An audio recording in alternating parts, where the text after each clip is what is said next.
ಅಕ್ರಮ ಜಾನುವಾರು ಸಾಗಾಟ ಆರೋಪ ಬಾದಾಮಿ ಪೊಲೀಸ್ ಠಾಣೆಯಲ್ಲಿ ದೂರು ದಾಖಲು.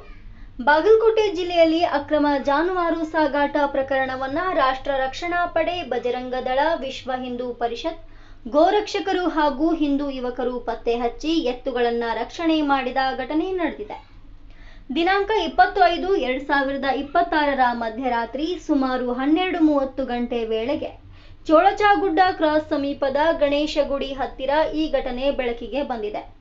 ಮಾಹಿತಿಯ ಪ್ರಕಾರ KA 37B3098 ಹಾಗೂ KA 37B4831 ಸಂಖ್ಯೆಯ 2 ಗೂಡ್ಸ್ ವಾಹನಗಳಲ್ಲಿ ಒಟ್ಟು 6 ಎತ್ತುಗಳನ್ನು ಸಾಗಿಸಲಾಗುತ್ತಿತ್ತು ಎನ್ನಲಾಗಿದೆ.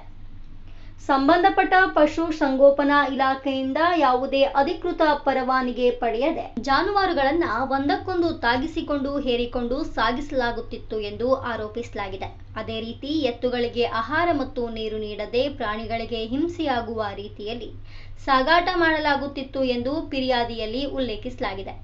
ಸೂಚನೆ ಪಡೆದ ಗೋರಕ್ಷಕರು ಹಾಗೂ ಹಿಂದೂ ಯುವಕರು ವಾಹನಗಳನ್ನು ತಡೆದು ಪರಿಶೀಲನೆ ನಡೆಸಿದಾಗ ಘಟನೆ ಬೆಳಕಿಗೆ ಬಂದಿದ್ದು, ನಂತರ ಪೊಲೀಸ್ ಇಲಾಖೆಗೆ ಮಾಹಿತಿ ನೀಡಿ ಒಪ್ಪಿಸಿದ್ದಾರೆ ಎನ್ನಲಾಗಿದೆ.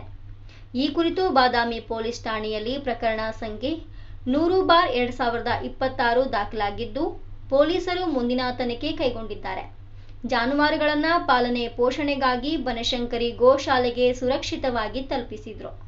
ಸ್ಥಳೀಯರು ಜಾನುವಾರುಗಳ ಅಕ್ರಮ ಸಾಗಾಟದ ವಿರುದ್ಧ ಕಟ್ಟುನಿಟ್ಟಿನ ಕ್ರಮ ಕೈಗೊಳ್ಳುವಂತೆ ಆಗ್ರಹಿಸಿದ್ದಾರೆ.